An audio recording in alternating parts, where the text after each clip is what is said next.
Provost of USF, Dr. Ralph Wilcox, will kick off, and then he will introduce Congresswoman Kathy Castor, who will be followed by USF's Dr. David Hollander, USF's Dr. Steve Morawski, and then Dr. David Hastings from Eckerd, and Dr. Dana Wetzel from Moat Marine Lab. Dr. Hogarth is not able to be here today. He's not feeling well. I wanted to let you know everything is up on the USF website right now. There's a PowerPoint, a press kit, bios for everyone, and then most importantly, the questions that this team has been asked over the past couple weeks. For the top 20 questions on how the Gulf is doing. So feel free to look on the USF website if you need to get more info. And we'll go ahead and get started. Provost Wilcox. Thank you, Lara, and good morning, everyone. I thank you for joining us on this, the 5th anniversary of the Deepwater Horizon oil spill, as we gather to mark an event which will be remembered not only as one of this nation's largest environmental disasters, but an historic moment for marine science.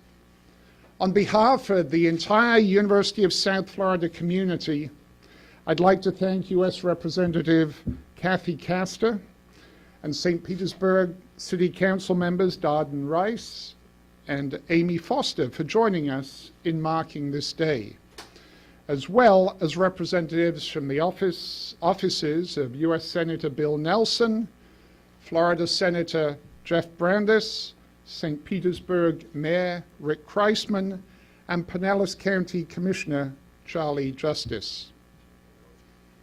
Like millions of people across the Gulf states today, our thoughts are with the families of the 11 workers who died in the explosion of the Deepwater Horizon, as well as the thousands of individuals and communities who have struggled with the economic and health impacts of this disaster. As scientists and students, we have sought to measure the environmental toll of this disaster, ever mindful that the health and well-being of Gulf State residents, including our Florida residents, is inextricably linked to the Gulf of Mexico. The University of South Florida and the Florida Institute of Oceanography have long considered the Gulf a primary focus, even though 5 years ago, the Gulf was known to be one of the most understudied bodies of water in the world. Indeed, despite its economic and environmental importance, many experts would have told you back then that science knew more about outer space than the Gulf waters just outside of our door. We can no longer say that, even as we recognize the tremendous cost of the event, an event that has finally brought the significant scientific investment that has long been needed. Over the past 5 years, tens of millions of dollars in research funding and untold hours dedicated by our faculty, our students, and staff have been directed to oil spill-related research at the USF College of Marine Science, and through the essential work of the Florida Institute of Oceanography. I thank you all for your tireless work and dedication. Together, we have forged national and international partnerships with other leading scientific institutions to create a powerful network to better understand how the Gulf works, what may have been damaged, and whether the Gulf is indeed recovering from this epic disaster.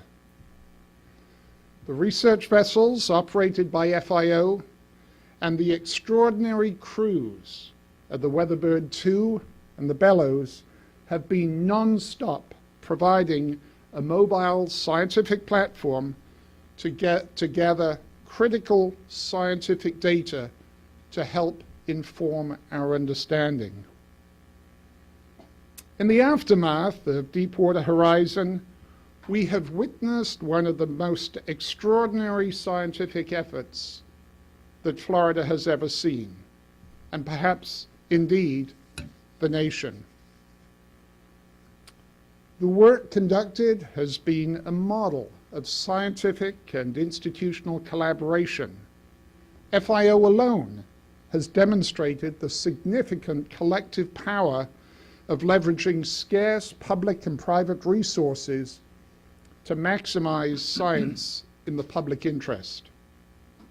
Valuable new technologies have emerged from the innovative minds in this room, and the need for better tools has become apparent. And just as important, oil spill research has provided our graduate students with unparalleled learning opportunities, which undoubtedly will shape their future careers and discoveries as the next generation of scientists. But perhaps the larger, lingering lesson of the Deepwater Horizon oil spill is the stark recognition of how much we still do not know. How little we know about this complex environment upon which so much depends. The questions posed with regard to the risk and rewards of deep water drilling have yet to be fully answered, as well as the dilemma of how to balance the Gulf's environmental fragility with our economic needs. Yet, the extraordinary work conducted by the faculty and the students and the staff with us this morning, and hundreds of others, has produced meaningful change on one very important front.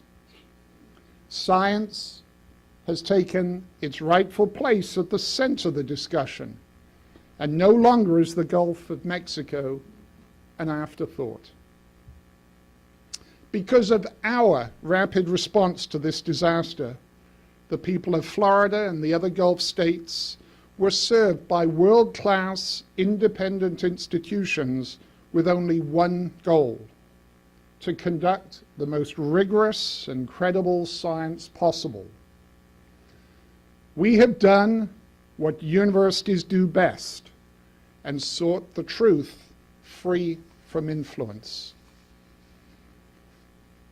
Throughout these events, we have been mindful that we are privileged to inhabit institutions built through public investment, and that we exist to serve the public's need for knowledge and understanding. It is our pledge that we will continue to furnish accurate, dependable, and illuminating information that will empower the citizens of the Gulf states to make decisions about the future of the Gulf of Mexico, and, by extension, their futures as well. 5 years ago today, we could not have imagined where events would take us. But we are honored to have served our state and its citizens, and to have done our part in preserving and protecting the Gulf environment that sustains and inspires us. 5 years later, we and millions of other Floridians advocate for just one simple ideal: recognition and respect for the Gulf of Mexico as a shared resource, a shared responsibility, and a shared heritage. And now it is my pleasure to turn today's program over to US, and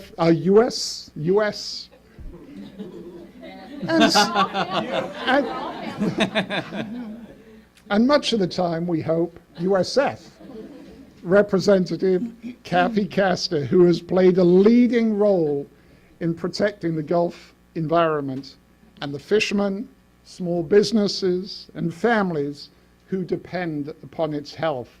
Long before this disaster, and certainly after it. Some of you may recall that when our scientists had first gathered evidence that the spill had produced massive underwater plumes in the Gulf, we needed a sample of Macondo oil from the well to fingerprint the particles found in the plume. Well, we couldn't quite seem to get BP's cooperation in producing that sample until Representative Castor intervened. The rest, as many of you know, is history. That sample became a scientific linchpin that connected what we know about the Gulf environment today and the Deepwater Horizon disaster. Representative Castor's unceasing leadership has continued since then, including Restore Act funding that will protect Florida citizens going forward, with proceeds from the fines returning to our state to support restoration, economic development, and science. Please join me in extending a very warm welcome to U.S. Representative Kathy Castor.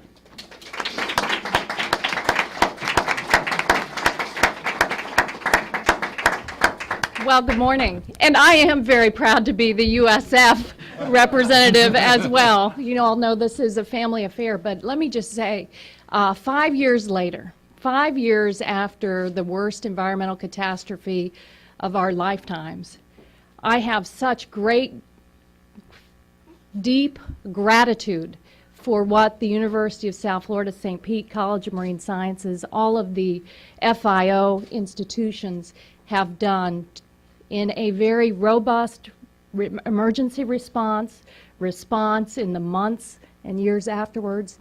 And now it is USF St. Pete, College of Marine Sciences, and FIO that will, for decades to come, establish and restore the Gulf, work to restore the Gulf, conduct the most expansive research to protect the Gulf of Mexico and its communities. And remember, here in Florida, our economic health is directly tied to the environmental health of the Gulf of Mexico. Everything we do, from tourism to fishing, to luring companies down here, to growing jobs and making the quality of life what it is tied to clean water and a healthy Gulf of Mexico. So let's reflect. 5 years ago, do you remember? You probably, like me, turned on the TV and CNN or one of the stations and saw the blowout, the first early pictures of the Deepwater Horizon oil platform that exploded. And then you learned that 11 people had lost their lives during that explosion. In the days afterwards, we realized that the blowout preventer way deep in the ocean had crumpled under pressure. And they're still litigating the fine points of that. But day after day, week after week, month after month, that oil continued to flow out of the wellhead. And it made you sick to your stomach, didn't it, to watch it overall. So 134 million gallons of oil poured into our Gulf of Mexico for 87 days. 650 miles of Gulf shoreline were polluted. And then here in the Tampa Bay area, it caused panic because like I said, our economy is directly tied to tourism. And people began to cancel their vacations. The mom and pop restaurants and hotels and motels here in Pinellas County and all along the Gulf Coast really suffered a setback just at the time we were coming out of the Great Recession. And people were angry. But let me tell you what happened then. It was the University of South Florida, St. Pete, that had the vessels ready to go into the Gulf to see what was happening. Unfortunately, the federal government did not have the resources or the vessels forward placed so they could get out there quickly. They could fly over in helicopters and airplanes, but it was the Weatherbird here that was one of the first vessels dispatched.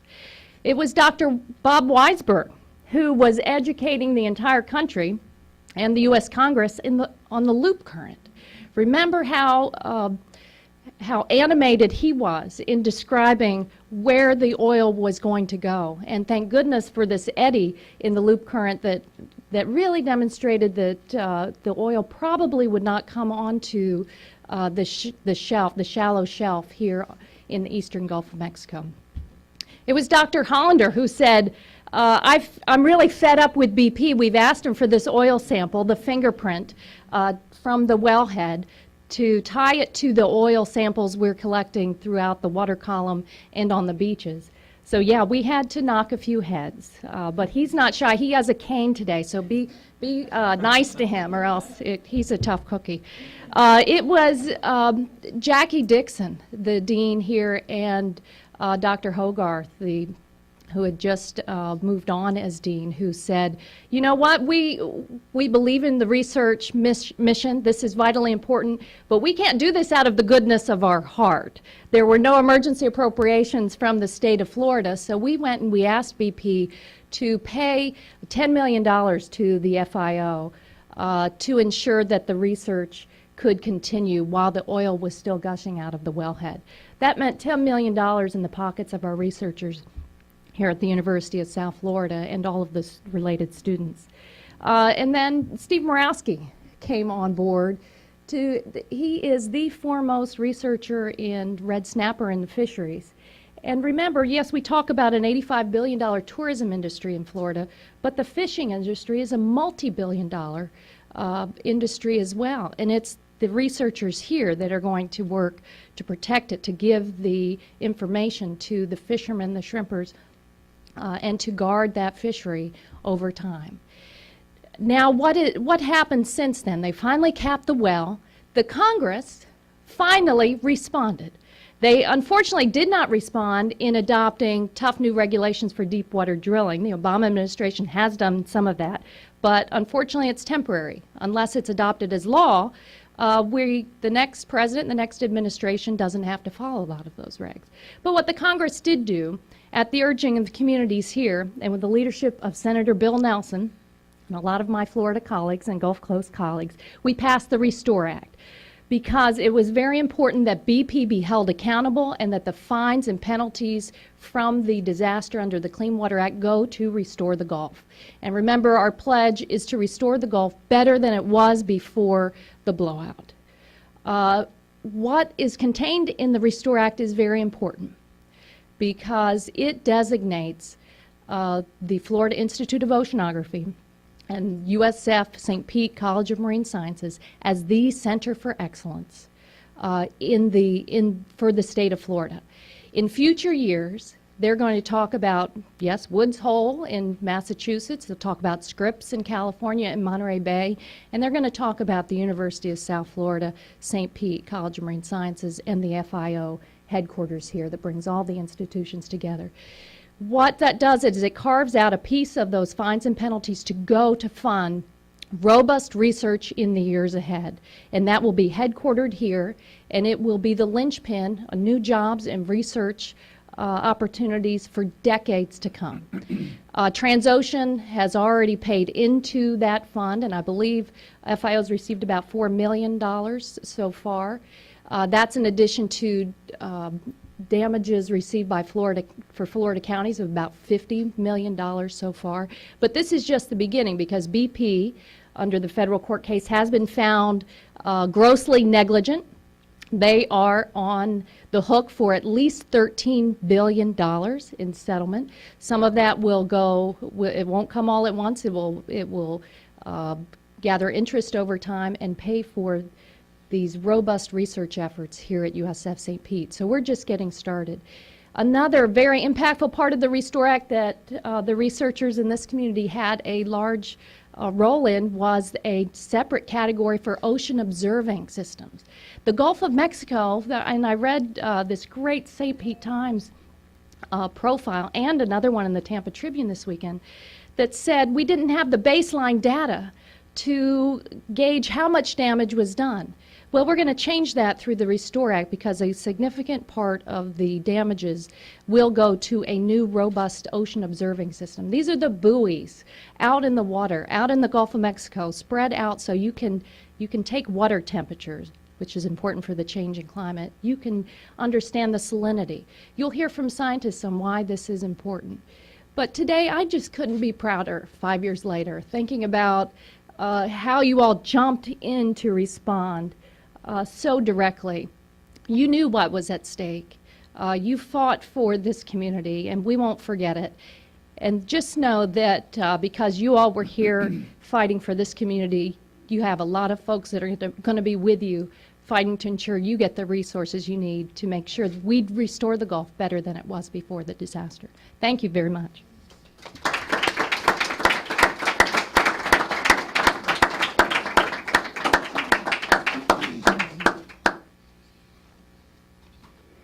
Thank you, Congresswoman Castor, for your wonderful remarks.